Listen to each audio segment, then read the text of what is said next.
Konflik antara Rusia dan Ukraina yang telah terjadi sejak beberapa tahun silam terus berlanjut hingga menjadi sebuah invasi yang akhirnya dilakukan oleh Rusia akibat pertentangan identitas dan perluasan pengaruh NATO terhadap Ukraina yang tidak kunjung menemukan titik damai. Awal tahun 2022, publik internasional dikejutkan adanya invasi Rusia ke Ukraina yang dimulai pada 24 Februari 2022. Rusia berani menyerang beberapa kota di Ukraina, di antaranya seperti Kyiv, Lviv, Kharkiv, dan Odessa. Negara-negara barat melihat invasi Rusia merupakan ancaman.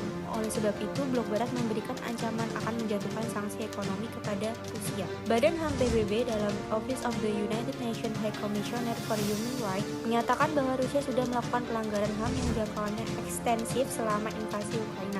Adapun sanksi ekonomi yang dijatuhkan terhadap Rusia diharapkan mampu memutuskan pemasukan negara Rusia dalam semua sektor, sehingga Rusia merasa terjepit dan menghentikan invasinya terhadap Ukraina. Namun, meskipun eksekusi atas sanksi tersebut sudah berjalan dalam jangka waktu yang cukup lama bagi sebuah negara, Rusia ternyata masih bertahan dan nampak tidak menunjukkan tanda-tanda untuk berhenti. Selanjutnya ada deskripsi profil aktor.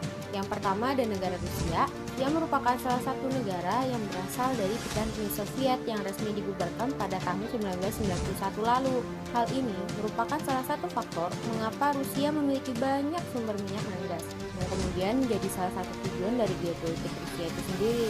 Sejak masa kepemimpinannya, Vladimir Putin memfokuskan pemerintahannya kepada sektor geoekonomi dan geopolitik Rusia. Sebagai negara dengan wilayah paling besar dari Uni Soviet terdahulu, tentu saja Rusia mewarisi sebagian besar sumber daya alam yang dimiliki oleh Uni Soviet. Hingga hal tersebut menyebabkan tidak banyaknya perubahan dalam geopolitik kedua negara tersebut. Geopolitik Rusia sendiri terletak pada sumber daya alam minyak dan gasnya yang melimpah, di mana hal tersebut menjadi salah satu sumber pendapatan ekonomi dan sebagai salah satu power yang dimiliki oleh Rusia untuk maju menjadi salah satu negara yang superior.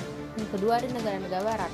Negara-negara barat atau bangsa barat menurut Merriam-Webster adalah sekelompok masyarakat yang hidup dan tinggal di wilayah Amerika Serikat, Amerika Utara, dan juga Eropa Barat.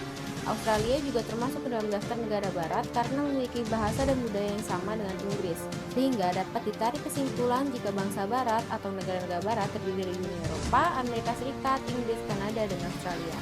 Adapun yang ketiga adalah negara sekutu. Negara sekutu merupakan negara yang bergabung ke dalam organisasi NATO dan juga mempunyai hubungan dengan Amerika Serikat. Serta dalam kasus ini negara-negara tersebut menjadi negara-negara sekutu bagi negara-negara barat dalam menjatuhkan sanksi terhadap negara Rusia.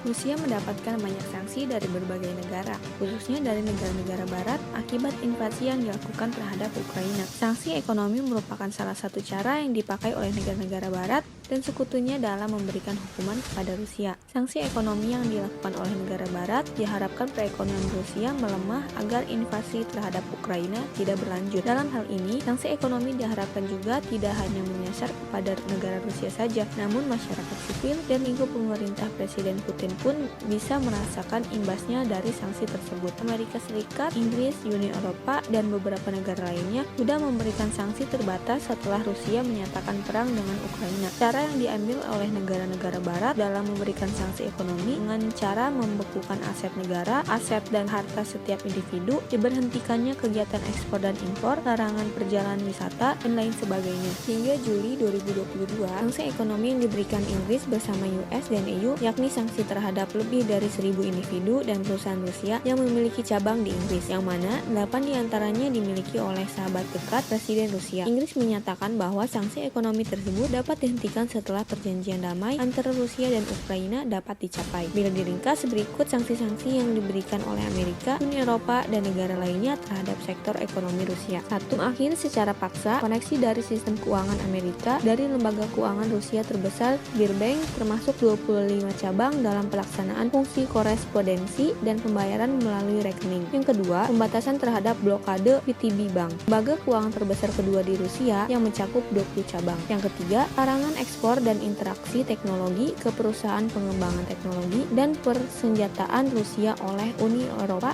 pembatasan ekspor terhadap teknologi kelas tinggi oleh Amerika, serta pembatasan penggunaan layanan dari operator seluler Rusia Restelekom oleh Amerika. Yang keempat, penutupan wilayah udara bagi maskapai Rusia oleh Uni Eropa dan larangan terbang tak mendarat di bandara wilayah Inggris. Yang kelima, menyita aset dan uang yang dimiliki oleh Rusia. Dalam menghadapi sanksi ekonomi yang diberikan oleh negara barat dan sekutu, Rusia mempunyai beberapa strategi yang digunakan guna menstabilkan ekonomi negaranya. Strategi yang pertama yaitu melarang ekspor pada produk seperti peralatan telekomunikasi, medis, kendaraan, pertanian, listrik, bahkan kayu yang diberlakukan hingga akhir 2022. Yang kedua, Rusia menetapkan harga minyak seharga 100 US dollar per barel agar mendapatkan penghasilan yang lebih tinggi bagi Rusia. Yang ketiga, Rusia meminta bantuan kepada Cina dalam mempertahankan ekonominya. Yang keempat, Rusia menggandeng negara di Asia dan menjalin hubungan kerjasama dengan mereka. Yang kelima, Rusia mendesak para miliarder